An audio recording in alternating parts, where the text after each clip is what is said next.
days, we say, of course, 1952. That's a long time ago, 60 years. In those days, there was only one secondary school in Tobago. That was Bishop High School. So you find that a number of people, young people coming up in those days, you have to be for a certain status in society to get into bishops. You had to be the son of somebody. So the ordinary man could hardly find himself in. Now, there were two, I would say two, maybe disadvantages as far as we were concerned. And I say we, I personally, we were Seventh-day Adventists. Bishop's scholarship program, the exams were held on Saturdays. So one, you'll have to go to write the exam, and Adventists do not believe in going to write exams on Saturdays. So that's one drawback. And even those who are willing to go, who are willing to write, then of course you have to be the child of a certain caliber parent. So you have to be a two-tier thing up. Well, during that time, in the Scarborough Seventh-day Adventist Church, there were some members there who thought that they had their sons and daughters were able to do high school work, get an education, and perhaps hold on some of the good jobs that were available. And so some of these members decided that they are going to start a secondary school.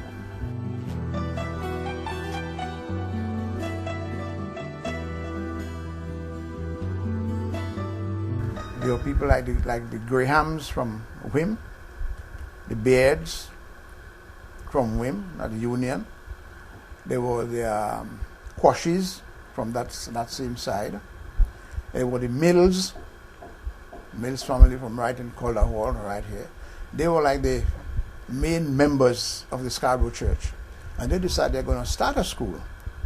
So the word went around Tobago that they're going to start a secondary school, a high school for Adventist children who were not able to get into bishops.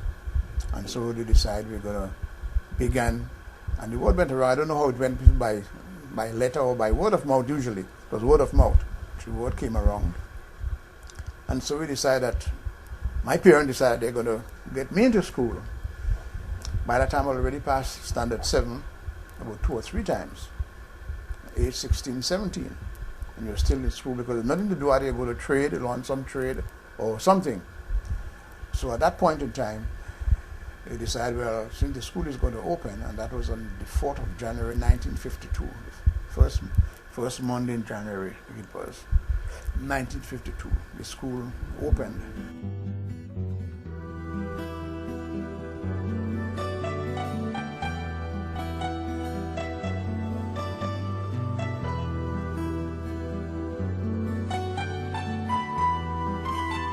The committee was very pleased to have another school opened.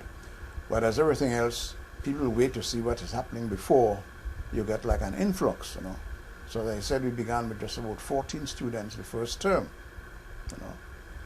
and there was just one teacher, Mr. Merrill Mackenzie, and he taught all 8 subjects: English, Maths, Health Science, Bible, Geography, History, Spanish, French, and that's it.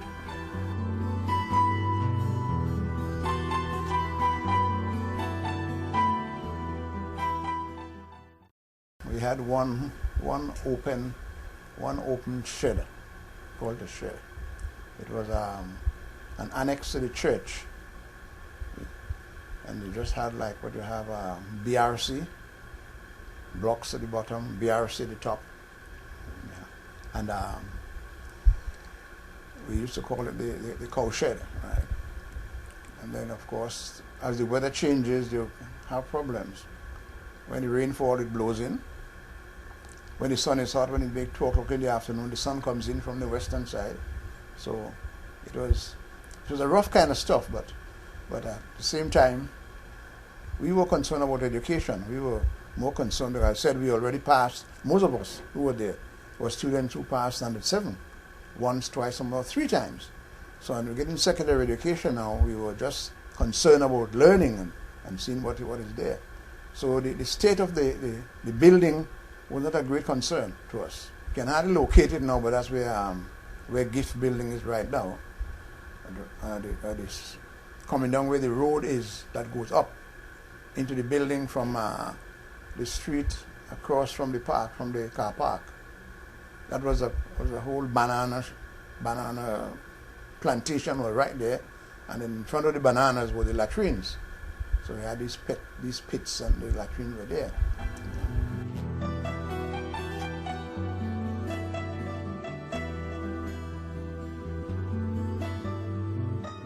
We were just a bunch of guys riding to school, riding from Bon Accord, guys riding from Whim, coming to school. I don't know how those who came from. There was some guys one guy from Delaford, Wadsworth Duke. I don't know how they make it, but we enjoyed riding, The first year I can't remember so well, but I know within the next couple of years when other guys came in, and we had a bunch of guys coming from Bethel and from Canaan and from Bon Accord. It was a real fun. It was fun coming to school and going down to school and pushing bike, pushing it. I just pedal bike, pushing. And they were good. They were really good times. They were really wonderful times. Yeah.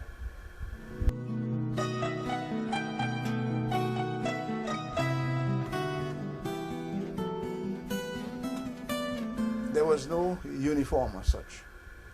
The dress was a short pants, well, of course, mostly khaki pants, short khaki pants, a shirt. It didn't have to be white, but most of us use white shirt, a tie, right?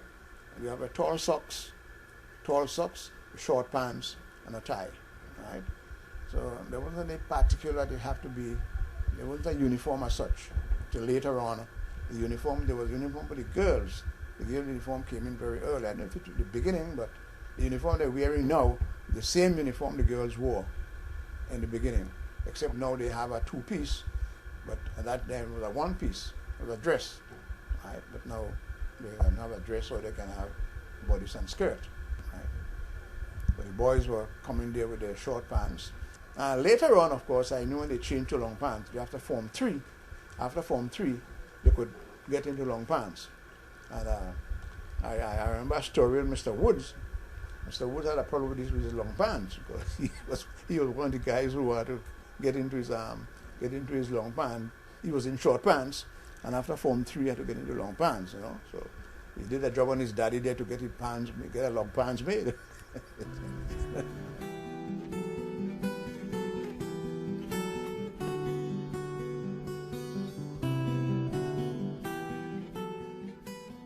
My word is the word that I always give to the students, and some of the guys always remind me of guys who leave school and say anytime they watch text. Say, "Seest thou a man diligent in his business?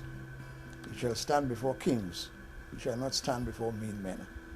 That's a text that I can't remember where it's taken from right now, but I usually tell the student that. And if you are concerned about being diligent in whatever you do, then of course you have the opportunity and the privilege to stand before kings and not just mean men. And sometimes when I talk about mean men, like during the examination time, I usually tell the students now, be careful, because if you don't do your work well, you may find yourself standing before a mean man. All right, so that's my word to the students. Be diligent. Be diligent. There's always room at the top. Be diligent. Right?